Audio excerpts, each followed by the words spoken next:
All right, here we go. Hopefully take one. 10/14/2021. Sound check. Looking okay. The Constitution Solution. The Indiana Constitution.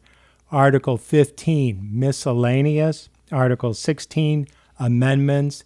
And the Schedule.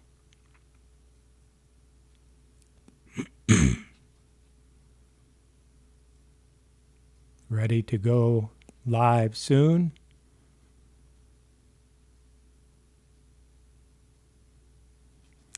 Good evening, Hoosiers. How are you feeling tonight? Confused, used, abused?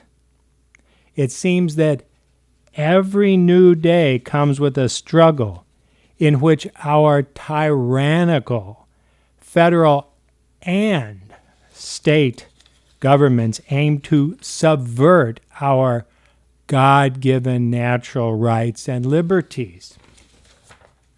And you know what, Hoosiers? It's only going to get worse. But do not despair. There is a way out of this mess. There is a solution. The Constitution Solution. Hello, I'm Dr. Chris McGarrah from Warsaw, Indiana, with yet another episode of The Constitution Solution. To paraphrase founder James Otis Jr.,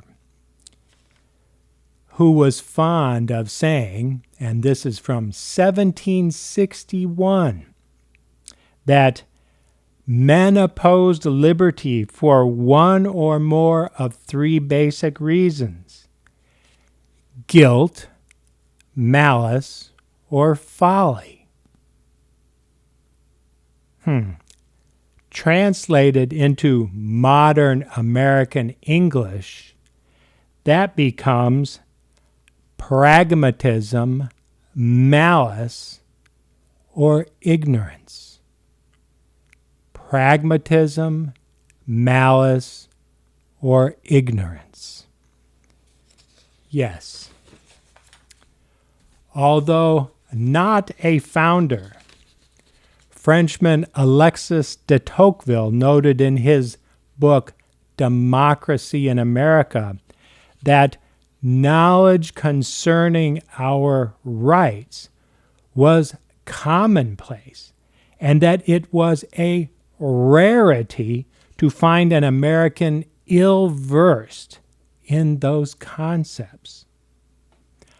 Alas, today, for a host of reasons, the situation is reversed, and the citizens and their elected representatives are, by and large, ill-equipped to deal with the clear and present danger to liberty posed by ever more tyrannical governments.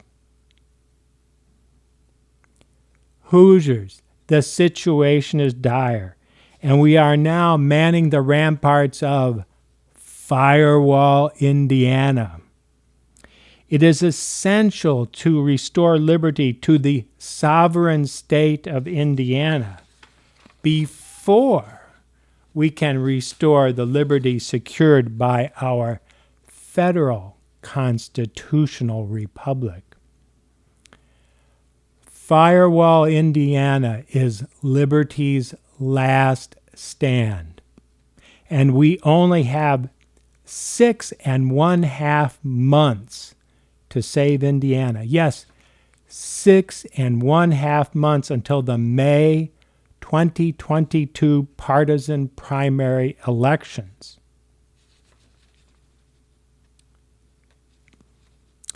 Hoosiers, the redistricting has been completed, So it is time to put down the keyboards and pick up the walk lists in order to support candidates who will work to secure our God-given natural rights and liberties by adhering 100% to the constitutions of Indiana and these United States of America. The key to our efforts, Hoosiers, is to restore the knowledge of liberty and the constitutions to the electorate. To this end, my contribution to the securing of liberty is to provide education as to the text and the meaning of the constitutions. A liberty constitution educated electorate will elect liberty and constitutional faithful representatives to secure our rights. Governance by consent of the governed. In our case, constitutional informed consent.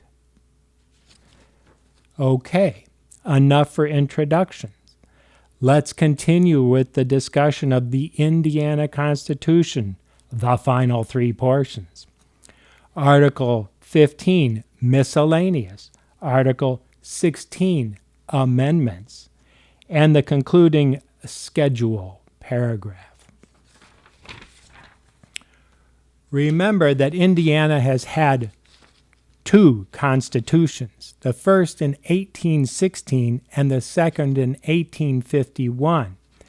The 1851 Constitution has had a number of amendments to attain its present form, last amendment in 2018.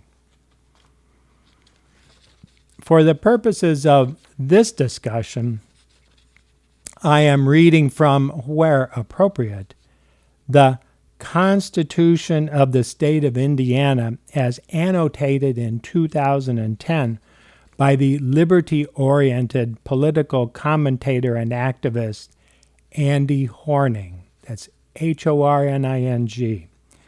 Andy is from, believe it or not, Freedom, Indiana. Yes, there is a Freedom, Indiana. You can easily find his document online. So, are you ready, Hoosiers? Let's get right to it. Article 15, miscellaneous.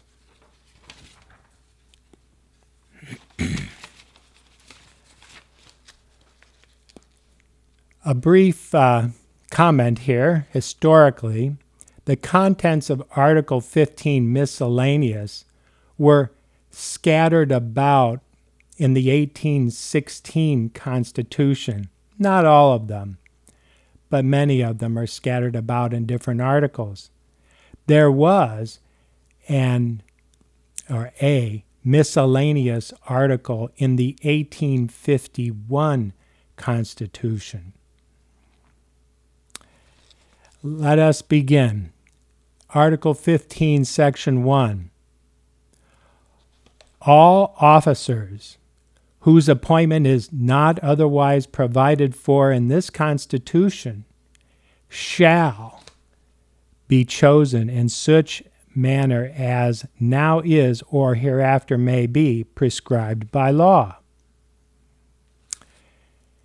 My comment here would be that this could be power number 20, constitutional power for the governor, because it talks about appointments as prescribed by law. Andy Horning comments, non-constitutional officers may be chosen, but their powers still must fall within the limitations herein granted. So, constitutionally, there can be a state police agency, but it legally can't do what it does.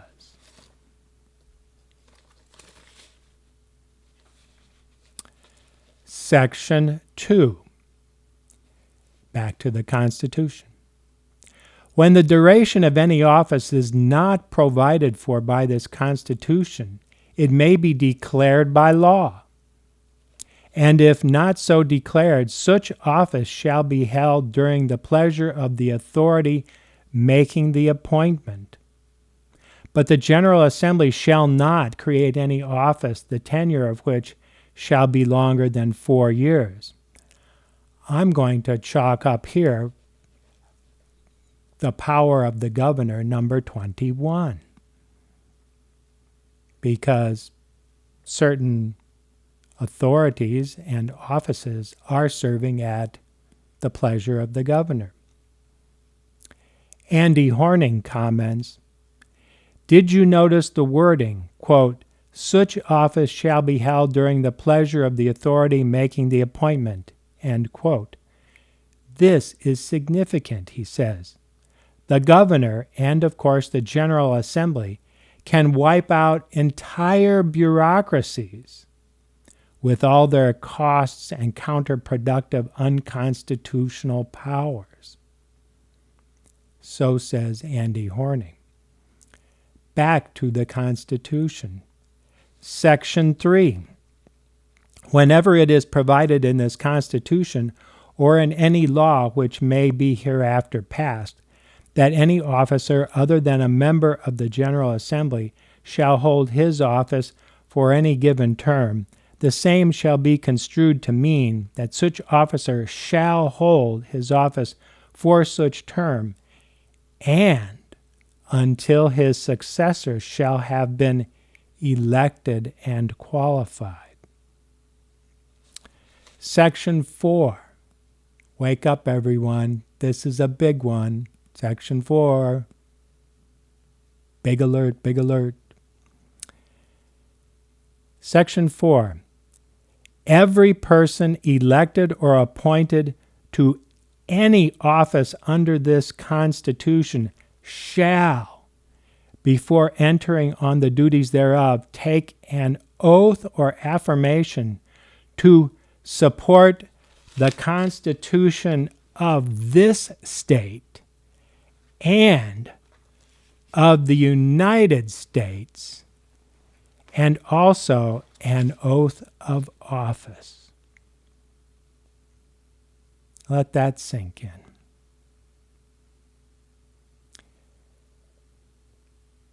It's interesting that the order was changed in the 1851 Constitution from the 1816 Constitution. Now, the support of the Constitution of this state comes before the Constitution of the United States. Okay, Andy Horning comments, quote, take an oath or affirmation to support the Constitution of this state and of the United States, end quote. We've really not chosen politicians to honor this oath in a very, very long time. Please look again at the preceding. The oath is to both state and federal constitutions. This is no typo. It is serious and very important. The phrase to support does not mean wave pom-poms and throw confetti. It means to defend, enforce, and execute the law. That's sworn duty. So comments Andy Horning. We move on to the Constitution, Section 5. There shall be a seal of state kept by the governor for official purposes, which shall be called the seal of the state of Indiana. Section 6. All commissions shall issue in the name of the state, shall be signed by the governor, sealed with the state seal, and attested by the Secretary of State. So I'm going to chalk this up as gubernatorial power number 22, because it says it shall be signed by the governor. We move on.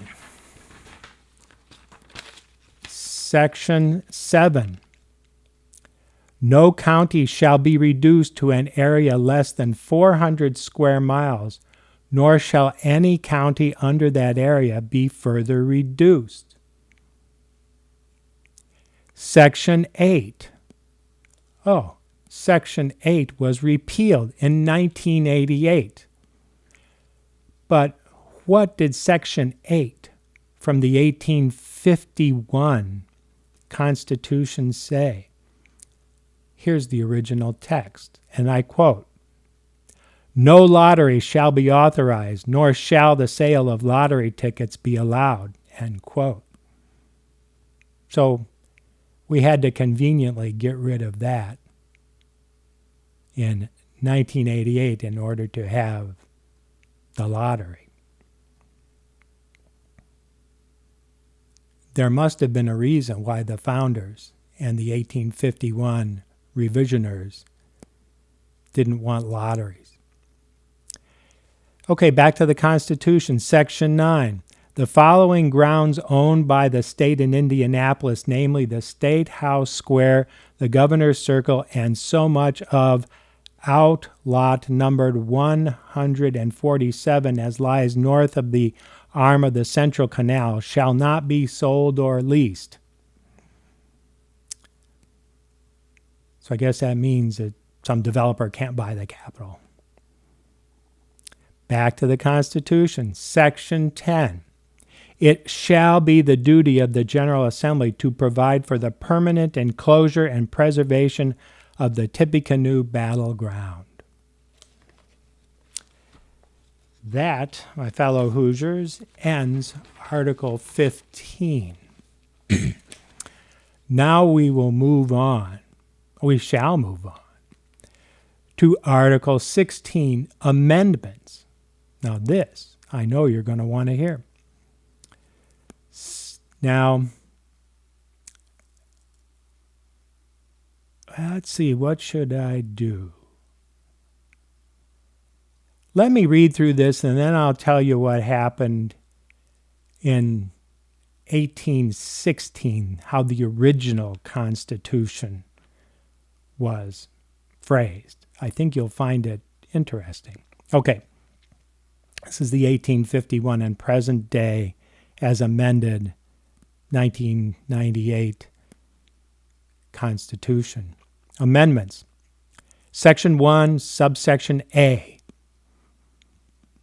An amendment to this Constitution may be proposed in either branch of the General Assembly if the amendment is agreed to by a majority of the members elected to each of the two houses. The proposed amendment shall, with the yeas and nays thereon, be entered in their journals and referred to the General Assembly to be chosen at the next general election. Subsection B. If in the General Assembly so next chosen, the proposed amendment is agreed to by a majority of all the members elected to each house, then the General Assembly shall submit the amendment to the electors of the state at the next general election. Subsection C. If a majority of the electors voting on the amendment ratify the amendment becomes a part of this Constitution, as amended November 3rd, 1998. Let me just go on to subsection 2.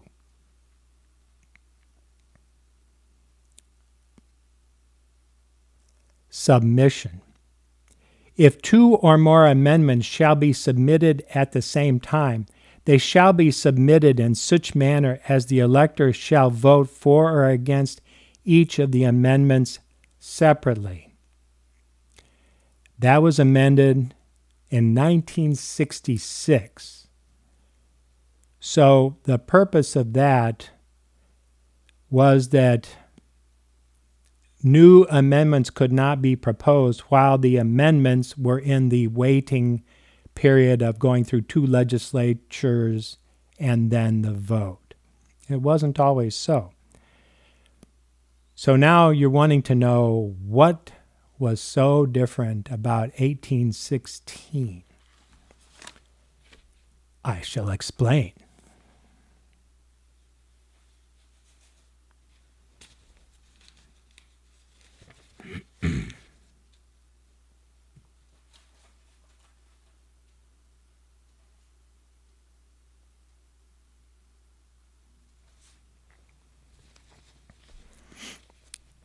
Well, in 1816, the original Indiana Constitution, the conventioners and ratifiers,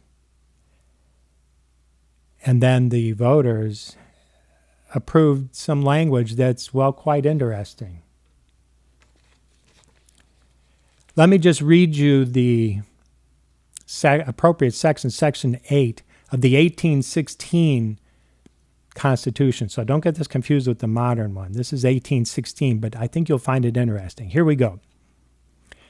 Section 1. Every 12th year after this Constitution shall have taken effect, at the general election held for governor, there shall be a poll open in which the qualified electors of the state shall express by vote whether they are in favor of calling a convention or not, and if there should be a majority of all the votes given at such election in favor of a convention, the governor shall inform the next General Assembly thereof, whose duty it shall be to provide by law for the election of members to the convention, the number thereof, and the time and place of their meeting, which law shall not be passed unless agreed to by a majority of the members elected to both branches of the General Assembly, and which convention, when met, shall have it in their power to revise, amend, or change the Constitution.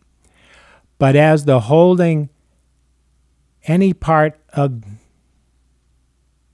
let me get this sentence in. But as the holding any part of the human creation in slavery or involuntary servitude can only originate in usurpation and tyranny, no alteration of this Constitution shall ever take place so as to introduce slavery or involuntary servitude in this state, otherwise than for the punishment of crimes whereof the party shall have been duly convicted.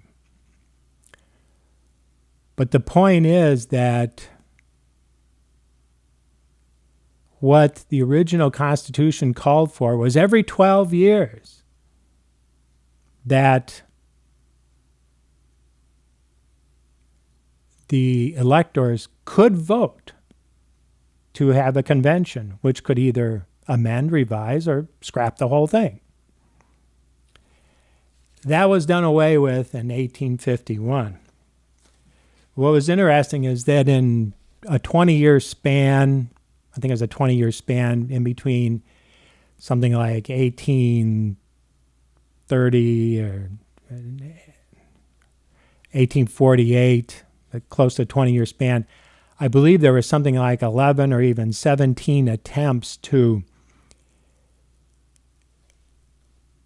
call that convention. And finally, it succeeded in 1848, and hence then the 1851 convention got around to going. Then in the 1851 convention, they said, no, we're not going to do this anymore. We're going to have no convention option, just the amendments process. Just a little history. Okay. The schedule, the infamous schedule. What does that mean? It's just a paragraph at the end of the Constitution, and the founders there called it the schedule. So I shall now read the schedule. Whenever a portion of the citizens of the counties of Perry and Spencer shall deem it expedient to form of the contiguous territories excuse me, of said counties a new county, it shall be the duty of those interested in the organization of such new county to lay off the same by proper metes and bounds of equal portions as nearly as practicable, not to exceed 1/3 of the territory of each of said counties. The proposal to create such new counties shall be submitted to the voters of said counties at a general election and in such manner as shall be prescribed by law, and if a majority of all the votes given at said election shall be in favor of the organization of said new county, it shall be the duty of the General Assembly to organize the same out of the territory thus designated. The General Assembly may alter or amend the charter of Clarksville and make such regulations as may be necessary for carrying into effect the objects contemplated in granting the same, and the funds belonging to said town shall be applied according to the intention of the grantor. And this was amended in 1984. So something about Clarksville and something about another county coming from Perry and Spencer. But the 1851 conventioneers felt this very important to tack on at the end. So it's there, the schedule. Now, let me just read Andy Horning's end notes. Again, this is Andy Horning's comments. And he says, I'm assuming that if you've read this far, you never found anything granting the state any authority over drivers, over businesses, in licensure rules, etc., or individuals, or consumer choices, property behaviors that amount to so much cost, hassle, and lost liberties as we have now endure. You read specific details in the matters of school funding and banking policy, but found no mention at all of DCS or roadblocks or wiretapping. There is a reason for that. Such powers are prohibited. Whatever is not specifically granted is completely denied. Laws do not create authority. They depend upon authority that comes from only constitutions. Look again at Article 1, Section 25. So, your money is taken for spending never allowed by the preceding Constitution. Your rights are taken without any legal basis at all. Most of what government does to us is illegal. That is high crime committed against you, the state of Indiana, and the nation of the United States of America. Yes, crime. I must push this a little further. This is Andy Horning speaking. It is rare that you are in any way told what the punishment shall be for breaking laws. A speed limit sign says what the limit is, but it doesn't specify the cost of infraction. Well, this Constitution may not specify the punishment for violating its terms, an oversight which I wish we would correct, but it does indeed clearly display the so-called speed limit. So yes, violating this Constitution is a crime. And following the principle that the greater the power, the greater the accountability, violating this Constitution is a very, very serious crime. This crime would stop should you choose to demand enforcement of the Constitution/rule of law for which so many Americans believe they fought and died. If you choose to support anti-constitutional candidates, politicians, you will get what you've been getting and get it good and hard. That is fact. You know that what we are doing now isn't working, right? If you support constitutional politicians, however, or run for office yourself, you would at least have a chance to live under the constitutions with the peace, prosperity, and liberty proven to follow. It is your choice. Please choose wisely. That ends Andy Horning's comments on the Constitution of the state of Indiana. Well, that wraps up this discussion of the Indiana Constitution. It is a great deal to digest, but keep at it. Your liberty depends upon understanding the document. Wait. Here's another thought. Over the course of these episodes, I have kept track of the powers enumerated for the governor in this document. I counted 22. How about a bonus episode 2 weeks from now pertaining to the listing of the only constitutional powers assigned to the governor of Indiana? Wouldn't that be sweet? In 2024, we will be electing a new governor. So this enumeration will provide you with a checklist to help decide which candidates might prove to be a constitutional governor and which candidates would be king. Remember, in 1776, the founders said, "No more kings. None. We're done. No more kings." Here are some final thoughts, Hoosiers. In the 6.5 month quest to save Indiana, keep in mind when you meet someone, if they don't support liberty, to ask yourself, why? Why? Pragmatism, malice, or ignorance. Pragmatism, malice, or ignorance. And when you encounter candidates, press them on their commitment to the 3-question rule. The 3-question rule. What is the 3-question rule? Well, those of you who have followed me for some time will know the 3-question rule, but I shall review it for you. Here it is. When considering any bill, act, resolution, ordinance, or any rule of government, all elected or appointed government representatives or officials must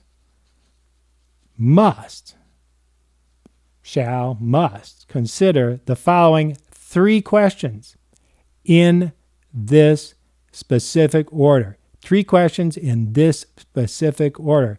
Number 1, is it constitutional? Number 2, can we afford it? And finally, number 3, do we need it? Is it constitutional? Can we afford it? Do we need it? In that order only. Repeat and remember the questions in that specific order. The 3-question rule is the standard by which all elected and appointed government officials must be judged.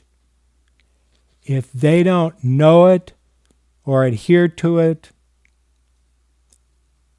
they're not going to be your elected or appointed officials. Make sure of that at the ballot box.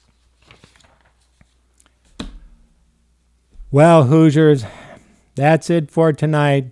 And in closing, I want you to remember, as always, doctor's orders.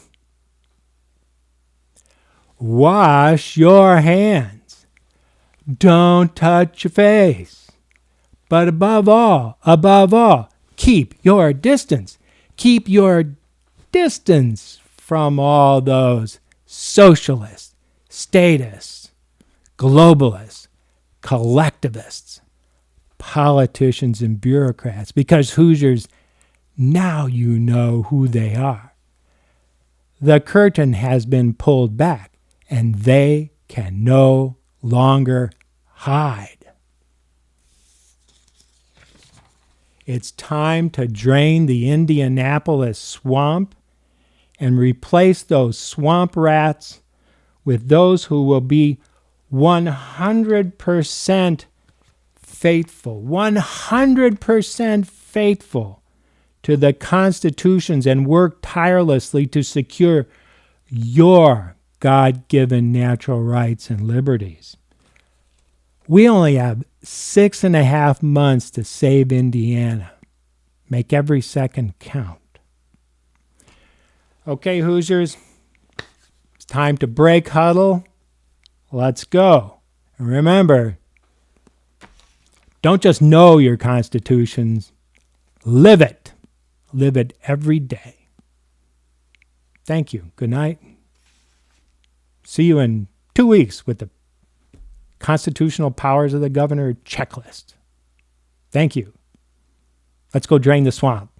Go.